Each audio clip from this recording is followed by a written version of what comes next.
Depuis août 2021, les relations diplomatiques entre l'Algérie et le Maroc sont rompues, plongées dans une crise profonde marquée par des tensions géopolitiques et des désaccords multiples. Au cœur de ce conflit se trouve la question du Sahara occidental, un territoire stratégique et riche en ressources, où les deux pays s'affrontent sur la souveraineté. Derrière cette rivalité se cachent des enjeux régionaux complexes et des pressions internationales croissantes. Dans cette vidéo, nous allons explorer les causes de cette crise, les risques d'escalade et les efforts déployés pour éviter une confrontation directe. Les relations entre l'Algérie et le Maroc ont toujours été complexes, marquées par des tensions politiques, territoriales et historiques. Depuis leur indépendance respective, les deux pays ont souvent eu des visions divergentes sur plusieurs questions régionales et internationales. L'une des sources principales de friction est la question du Sahara occidental. Ce conflit remonte à la fin des années 1970, après le retrait de l'Espagne de cette ancienne colonie. Le Maroc a revendiqué ce territoire, tandis que l'Algérie a apporté son soutien au Front Polisario, mouvement indépendantiste sahraoui. Cette opposition a donné lieu à plusieurs affrontements diplomatiques et militaires entre les deux nations. Les rivalités se sont intensifiées avec le temps, notamment lorsque le Maroc a renforcé ses relations avec Israël en 2020. Cette normalisation a été perçue par l'Algérie comme une menace stratégique, exacerbant la tension entre les deux pays. Les frictions se sont également manifestées dans les échanges commerciaux et diplomatiques, les deux pays étant parfois incapables de trouver un terrain d'entente. Le soutien marocain à la décolonisation de la Kabylie a encore alourdi le climat. L'Algérie, de son côté, accuse le Maroc de soutenir des mouvements séparatistes sur son territoire. Cette guerre d'influence et d'alliance a continuellement entretenu un climat de méfiance entre les deux États. Les relations se sont envenimées avec les accusations réciproques de soutien à des groupes terroristes et d'espionnage. La crise de 2021, marquée par la rupture des relations diplomatiques, a plongé les deux nations dans une impasse. Malgré ces tensions, aucun conflit militaire direct n'a éclaté entre l'Algérie et le Maroc, en grande partie grâce à la pression internationale. Toutefois, la situation reste fragile, et le risque d'escalade est bien réel. Le Sahara occidental est la pierre angulaire du conflit entre l'Algérie et le Maroc. Cette région, riche en ressources naturelles, a été une colonie espagnole jusqu'en 1975, lorsqu'Espagne s'est retirée sans parvenir à une solution sur le statut du territoire.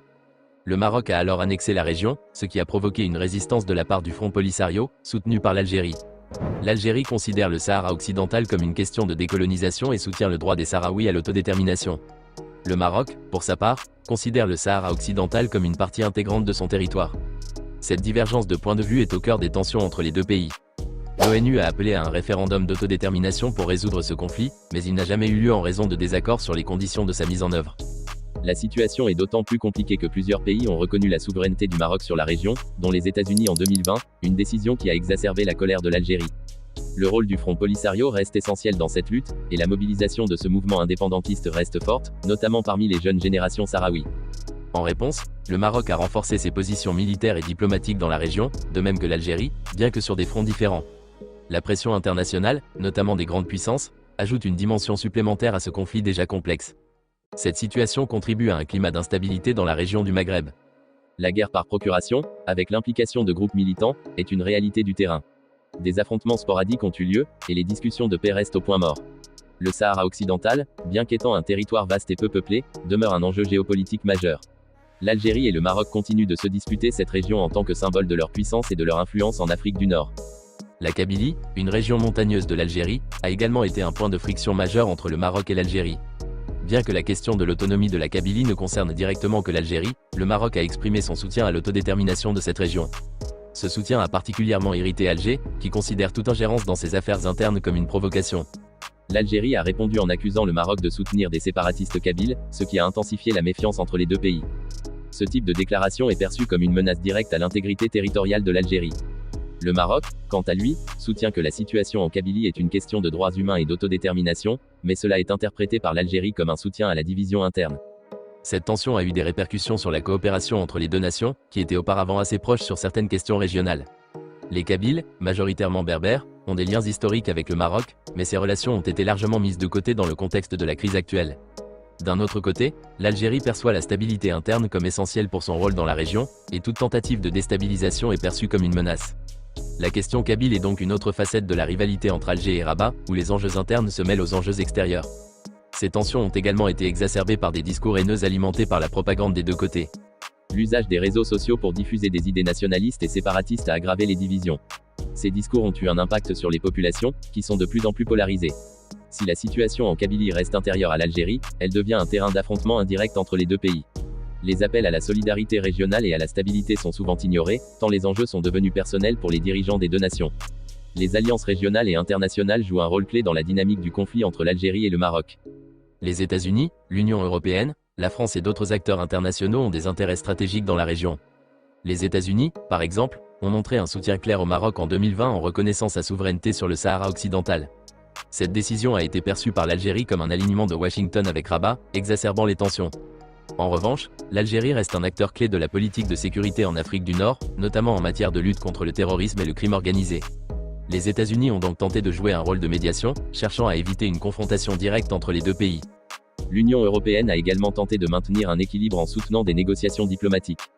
Cependant, la position de certains pays européens, comme l'Espagne et la France, qui se sont rapprochés du Maroc, a renforcé l'isolement diplomatique de l'Algérie. De plus, l'Algérie, historiquement proche de la Russie, continue de compter sur le soutien de Moscou, notamment en matière de défense et de diplomatie internationale. La Russie, de son côté, a intérêt à maintenir un équilibre stratégique dans la région, tout en consolidant ses alliances avec des pays comme l'Algérie. L'implication de puissances extérieures dans ce conflit montre l'importance géopolitique de l'Afrique du Nord. Les relations entre l'Algérie et le Maroc sont donc non seulement influencées par des questions bilatérales, mais aussi par des enjeux mondiaux, notamment la sécurité énergétique, les routes commerciales et la stabilité régionale. Les rivalités internes s'entrelacent avec des dynamiques extérieures, et les grandes puissances jouent un rôle de plus en plus visible dans la gestion de cette crise. Dans cette situation, les actions des puissances étrangères, qu'elles soient favorables à l'un ou à l'autre des deux pays, contribuent à l'alimentation du conflit. Pourtant, l'intervention des acteurs internationaux pourrait également offrir des opportunités pour la paix, à condition que leurs actions soient coordonnées et équilibrées. Une autre dimension importante du conflit entre l'Algérie et le Maroc est la course aux armements. Depuis plusieurs années, les deux pays investissent massivement dans la modernisation de leurs forces armées.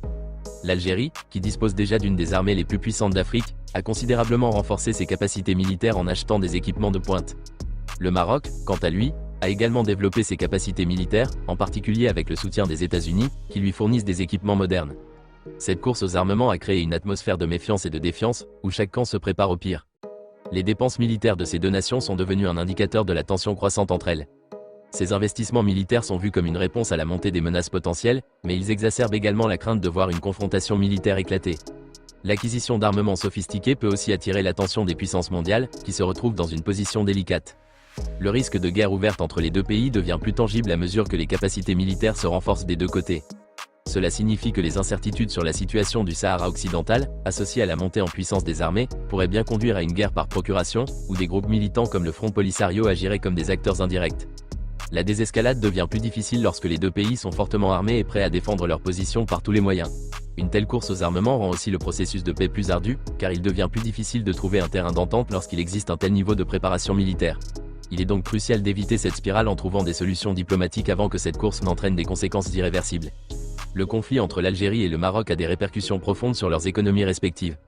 La fermeture de la frontière entre les deux pays, instaurée en 1994 après l'attentat de Marrakech, a eu un impact direct sur les échanges commerciaux. Ces deux pays étaient autrefois des partenaires économiques importants, avec des échanges commerciaux réguliers, notamment dans le secteur de l'agriculture et de l'énergie. Depuis la rupture des relations, les deux nations ont perdu des opportunités économiques majeures, notamment en termes de coopération régionale. L'Algérie, en tant que grand producteur de pétrole et de gaz naturel, pourrait bénéficier d'une relation commerciale renforcée avec le Maroc, surtout dans la région du Maghreb. Cependant, l'absence de coopération a conduit à une perte d'accès à des marchés voisins et à des ressources communes. De plus, l'Algérie a dû se tourner vers d'autres partenaires internationaux pour diversifier son économie, ce qui a entraîné des coûts supplémentaires. Le Maroc, de son côté, a cherché à développer ses relations économiques avec l'Europe et d'autres régions, mais a également perdu une partie de son potentiel commercial en raison de la tension persistante avec l'Algérie. La situation s'est aggravée avec la crise sanitaire du Covid-19, qui a réduit encore davantage les opportunités d'échange et de collaboration. L'instabilité politique dans la région a également rendu les investisseurs étrangers plus prudents, réduisant ainsi les investissements dans les deux pays. De plus, la montée des tensions a un impact sur la confiance des populations, entraînant un ralentissement économique dans certaines régions frontalières. L'isolement économique entre les deux pays est donc un facteur majeur dans l'aggravation de la crise, et il est impératif de rétablir une certaine forme de coopération pour soutenir la croissance régionale. Cependant, tant que les questions politiques et diplomatiques demeurent non résolues, l'impact économique négatif continuera de croître. La création d'un marché commun maghrébin pourrait être un moyen de surmonter ces défis, mais cela nécessite une volonté politique et une vision partagée des dirigeants algériens et marocains. Le conflit entre l'Algérie et le Maroc a des répercussions particulièrement lourdes sur les jeunes générations des deux pays. Depuis plusieurs décennies, les jeunes Algériens et Marocains grandissent dans un contexte marqué par la méfiance et l'hostilité entre les deux nations. Cela crée une sorte de culture de la division, où les jeunes sont souvent élevés dans l'idée que l'autre pays est un ennemi. Ce climat de tension affecte non seulement les relations diplomatiques, mais aussi les échanges humains, notamment les échanges étudiants et professionnels. Les jeunes, qui sont généralement plus ouverts aux interactions transfrontalières, se voient dans l'impossibilité de développer des liens amicaux ou professionnels avec leurs homologues de l'autre côté de la frontière. Les conflits anciens et les discours nationalistes ont contribué à renforcer des stéréotypes négatifs et à polariser davantage les opinions des jeunes. La rupture des relations diplomatiques a également conduit à un déclin des échanges culturels, ce qui a limité les opportunités d'enrichissement mutuel. Pour beaucoup de jeunes, l'absence de coopération entre les deux pays signifie moins de possibilités de mobilité et d'accès à de nouvelles expériences. La fermeture des frontières a également un impact sur les familles, qui se retrouvent séparées, empêchées de se rendre visite de part et d'autre de la frontière. Les jeunes, qui aspirent à une plus grande ouverture et à des relations pacifiques, sont souvent frustrés par le manque de solutions politiques. Cette situation contribue à un sentiment de désillusion et à une perte de confiance en leurs dirigeants. En conséquence, une partie de la jeunesse cherche à émigrer vers l'Europe ou d'autres régions, espérant trouver de meilleures opportunités. Cependant, ces départs sont aussi une forme de perte de potentiel pour les deux pays, qui perdent une partie de leurs ressources humaines. Il est donc crucial de rétablir un dialogue pour permettre aux jeunes de renouer avec l'espoir d'un avenir plus coopératif et pacifique. Cela pourrait également conduire à la mise en place de programmes d'échange, éducatifs et culturels entre les deux pays. Le conflit entre l'Algérie et le Maroc a un impact direct sur la sécurité régionale en Afrique du Nord. Les deux pays jouent un rôle clé dans la lutte contre le terrorisme, particulièrement dans le Sahel, où des groupes djihadistes ont créé des foyers de violence. Le manque de coopération entre l'Algérie et le Maroc dans la lutte contre ces groupes complique les efforts de stabilisation de la région. Les groupes terroristes, tels qu'AQMI, Al-Qaïda au Maghreb islamique, profitent de cette situation de fracture pour étendre leur influence. La région du Maghreb est devenue un terrain de recrutement pour ces groupes, et le manque de coordination entre les services de renseignement algériens et marocains favorise leur propagation. L'Algérie, ayant une frontière avec la Libye, est également en première ligne face à la menace terroriste qui émane de ce pays, alors que le Maroc, de son côté, est confronté à des menaces dans le nord du pays, liées à des cellules djihadistes. Ce manque de coopération entre les deux puissances régionales empêche la mise en place d'une stratégie de sécurité efficace. De plus, la militarisation croissante de la région et la course aux armements, mentionnée précédemment, rendent l'environnement encore plus fragile. L'Algérie et le Maroc sont donc coincés dans un dilemme où leur rivalité diplomatique nuit à l'efficacité de la lutte contre des menaces communes. La stabilité régionale ne pourra être garantie que si les deux pays trouvent un terrain d'entente pour coordonner leurs efforts en matière de sécurité. Une telle coopération permettrait non seulement de lutter contre les menaces terroristes mais aussi d'assurer une meilleure stabilité pour l'ensemble du Maghreb. Le rôle des puissances internationales, notamment la France et les États-Unis, sera crucial pour faciliter cette coopération, en encourageant le dialogue entre les deux pays. Mais, tant que les enjeux politiques, comme le conflit du Sahara, continueront d'empoisonner les relations bilatérales, l'efficacité des efforts sécuritaires restera limitée.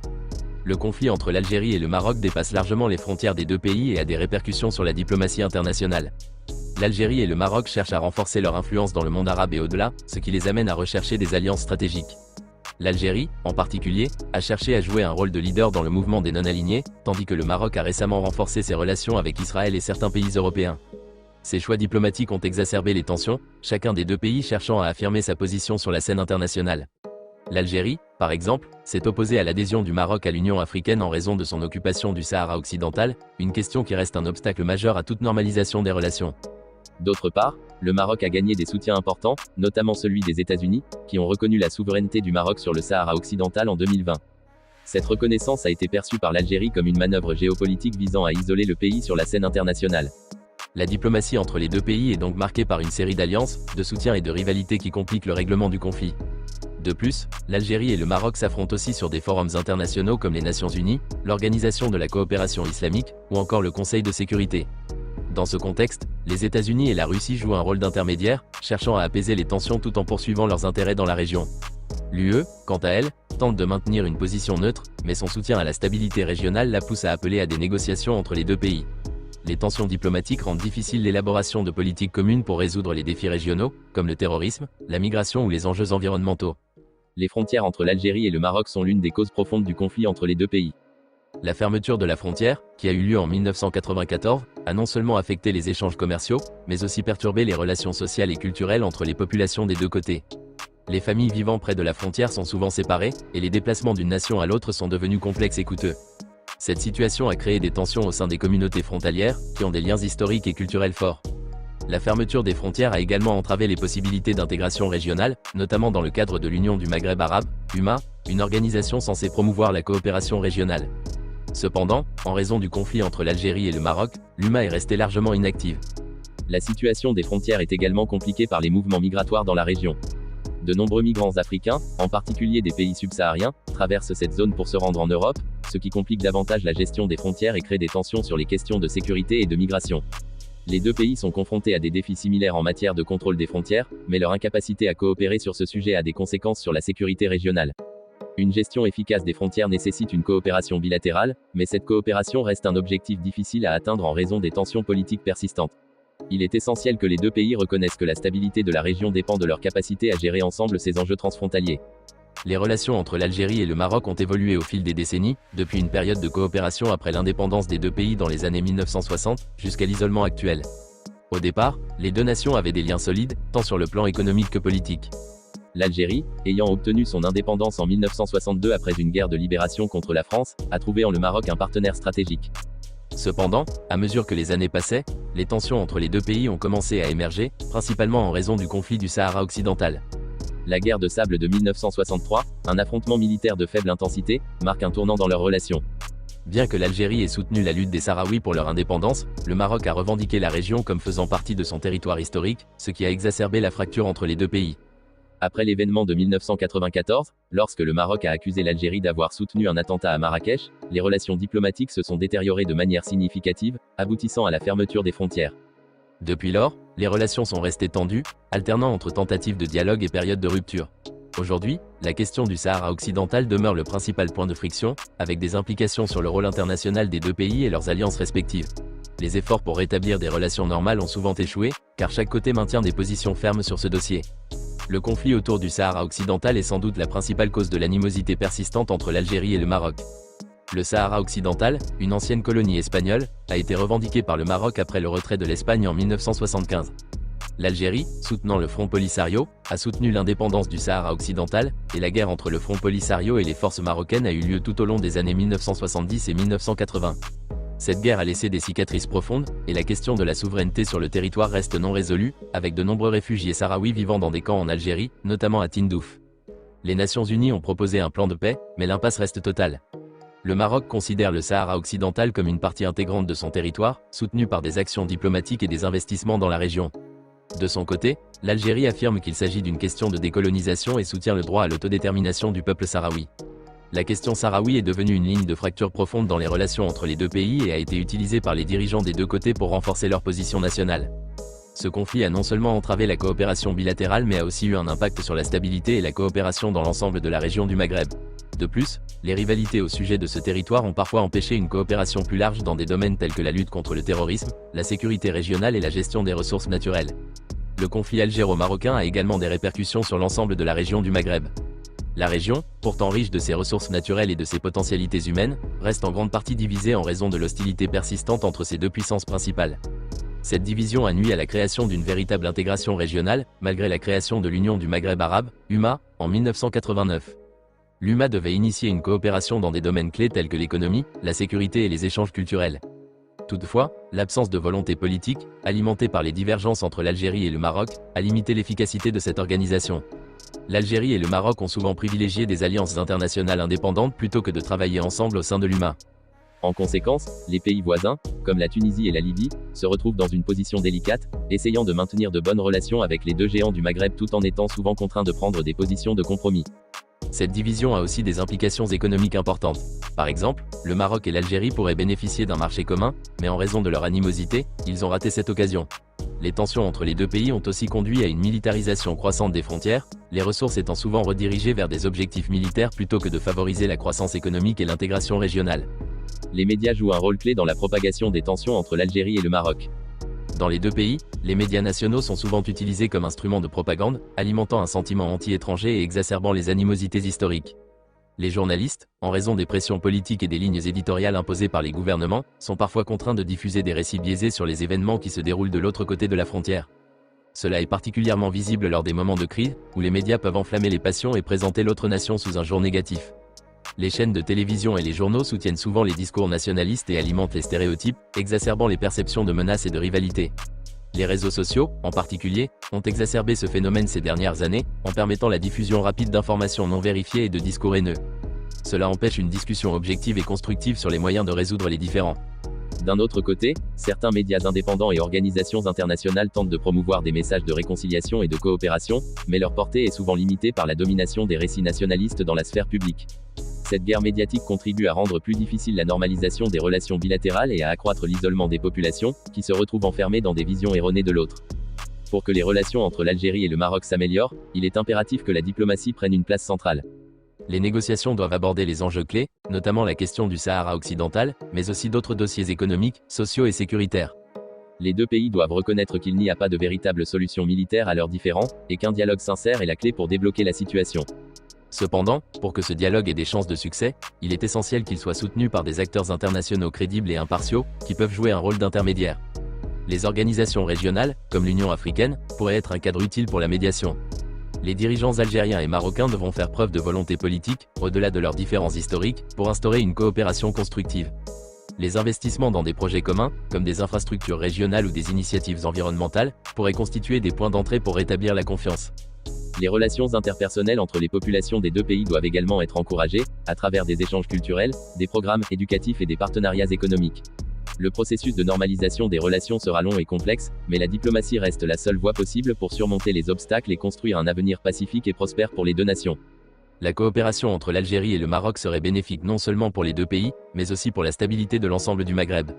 Si les deux nations parviennent à surmonter leurs différends, elles pourraient constituer un bloc solide et stable dans une région du monde confrontée à de multiples défis, tels que la montée du terrorisme, la migration irrégulière et les crises économiques.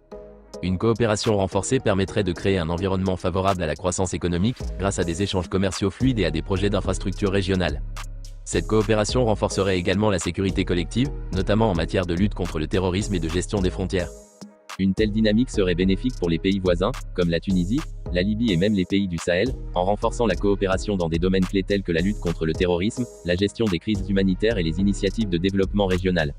Il est donc impératif de promouvoir un environnement de paix et de dialogue, afin de créer les conditions nécessaires à une coopération régionale durable et bénéfique à tous. La stabilité du Maghreb passe par la réconciliation des deux grandes puissances régionales que sont l'Algérie et le Maroc. Il existe des initiatives possibles pour encourager la paix entre l'Algérie et le Maroc. Bien que le chemin soit semé d'embûches, des solutions diplomatiques pourraient émerger si les deux pays acceptaient de s'engager dans un processus de dialogue structuré. L'une des solutions pourrait consister en la mise en place de forums de discussion réguliers, à la fois au niveau gouvernemental et non gouvernemental, pour débattre des questions qui divisent. Le rôle des organisations internationales, comme l'ONU et l'Union européenne, serait également crucial pour fournir une plateforme neutre de négociation. Par ailleurs, il serait bénéfique de développer des projets communs qui profiteraient directement aux deux pays, comme des projets d'infrastructures transfrontaliers, des initiatives pour la protection de l'environnement ou encore des programmes d'échanges étudiants et culturels. Le rôle des jeunes générations dans ce processus est aussi essentiel, car elles sont celles qui vivent les conséquences de ce conflit et qui ont un rôle clé à jouer dans la construction de la paix. L'histoire des relations entre l'Algérie et le Maroc est marquée par des rivalités complexes et des tensions de longue date, profondément enracinées dans des conflits historiques, territoriaux et politiques. Leurs divergences, particulièrement sur la question du Sahara occidental, ont non seulement divisé ces deux nations, mais ont aussi eu des répercussions considérables sur l'ensemble de la région du Maghreb. Ce climat de méfiance et de conflit a conduit à des périodes de rupture diplomatique et a entravé la coopération qui aurait pu profiter à ces pays et à l'ensemble de la région. Cependant, il est crucial de reconnaître que, malgré les obstacles apparents, il existe une voie vers la réconciliation et la coopération. La normalisation des relations entre l'Algérie et le Maroc ne sera ni rapide ni facile. Les deux pays devront surmonter des décennies de méfiance et de conflits pour parvenir à un dialogue constructif. Cela nécessitera une volonté politique forte et sincère de part et d'autre, ainsi qu'une ouverture à la négociation sur les points de friction. Le conflit du Sahara occidental reste la pierre angulaire de l'impasse, mais il est impératif que les deux nations reconnaissent que la recherche de solutions diplomatiques et pacifiques est dans leur intérêt commun. En engageant un dialogue authentique et en cherchant des compromis, les deux pays peuvent trouver une solution qui respecte leur souveraineté respective tout en avançant vers un avenir de paix et de prospérité. Au-delà de la question du Sahara, il est essentiel de comprendre que les défis contemporains, notamment le terrorisme, la migration irrégulière, les crises économiques et environnementales, nécessitent une coopération renforcée. Le Maghreb, riche en ressources et en potentiel, a toutes les chances de devenir un acteur important sur la scène internationale si ces pays réussissent à surmonter leurs divergences. Les tensions entre l'Algérie et le Maroc, bien qu'importantes, ne doivent pas empêcher la construction d'un avenir commun. Les deux nations, lorsqu'elles sont unies, possèdent les ressources et les capacités nécessaires pour faire face aux défis régionaux et mondiaux, renforcer la stabilité et améliorer les conditions de vie de leur population. La diplomatie, bien qu'un processus long et ardu, est le seul moyen viable de résoudre les conflits. Les initiatives de paix proposées par les organisations internationales, comme l'ONU ou l'Union africaine, peuvent jouer un rôle essentiel en facilitant les discussions entre les deux pays. Cependant, pour que ces initiatives aient un impact durable, elles doivent être soutenues par des actions concrètes et un engagement véritable des deux parties. Les dirigeants algériens et marocains doivent dépasser leur position nationale et adopter une vision régionale qui bénéficie à l'ensemble de la population du Maghreb. Cela pourrait inclure la mise en place de projets d'infrastructures transfrontaliers, le développement de mécanismes de coopération dans la lutte contre le terrorisme, ou encore des initiatives culturelles et éducatives pour rapprocher les populations. De plus, il est primordial de ne pas sous-estimer le rôle des jeunes générations dans ce processus. Ces jeunes, qui n'ont pas vécu les conflits passés, sont souvent plus ouverts à la coopération et à la réconciliation. Ils portent en eux le potentiel de construire un avenir différent, fondé sur la paix et la solidarité. Les échanges culturels, les programmes d'études et les projets communs peuvent les aider à développer une vision plus positive de l'autre et à bâtir des ponts entre les sociétés algériennes et marocaines. Ces efforts doivent être soutenus par des initiatives locales, où les jeunes peuvent se rencontrer et échanger dans des environnements neutres, loin des discours politiques et médiatiques. Dans une perspective plus large, la réconciliation entre l'Algérie et le Maroc pourrait avoir des effets positifs bien au-delà de leurs frontières respectives. Le Maghreb dans son ensemble, ainsi que l'Afrique du Nord, en sortirait renforcé, avec un potentiel de développement régional beaucoup plus important. Les tensions actuelles empêchent les pays du Maghreb de jouer pleinement leur rôle dans les affaires internationales, qu'il s'agisse de contribuer à la paix mondiale, de favoriser les échanges commerciaux ou de lutter contre les défis globaux comme le changement climatique et la pauvreté. La coopération entre l'Algérie et le Maroc pourrait ouvrir la voie à une dynamique régionale plus large, incluant des pays comme la Tunisie, la Libye, et même les nations du Sahel, qui bénéficieraient d'une telle unification. En somme, bien que la route soit semée d'embûches et que la réconciliation entre l'Algérie et le Maroc soit un objectif difficile à atteindre, elle est non seulement nécessaire mais également possible. Il est de la responsabilité des dirigeants des deux pays, des organisations internationales et des populations elles-mêmes de travailler ensemble pour résoudre leurs différends et construire un avenir plus pacifique et plus prospère. Ce processus demandera du temps, de la patience et, surtout, un véritable engagement à dépasser les rancœurs du passé. En agissant de manière réfléchie, les deux nations peuvent non seulement améliorer leurs relations bilatérales, mais aussi jouer un rôle moteur dans la construction d'un Maghreb unifié et plus solidaire, capable de faire face aux défis du XXIe siècle. Je tiens à vous remercier chaleureusement pour votre attention et votre patience tout au long de cette analyse approfondie des relations entre l'Algérie et le Maroc. Ce sujet complexe, aux multiples dimensions géopolitiques et historiques, mérite toute notre réflexion, et j'espère que les perspectives partagées ici vous auront permis d'y voir plus clair. Je vous remercie également pour votre engagement dans cette conversation. Vos questions, commentaires et réflexions sont essentiels pour enrichir notre compréhension collective de ce type de problématique. Le dialogue et l'échange sont les clés de la réconciliation et du progrès, et je suis heureux d'avoir pu participer à cette réflexion avec vous. N'hésitez pas à revenir vers moi si vous avez d'autres questions ou souhaitez approfondir d'autres sujets. Merci encore, et à très bientôt pour de nouvelles discussions passionnantes.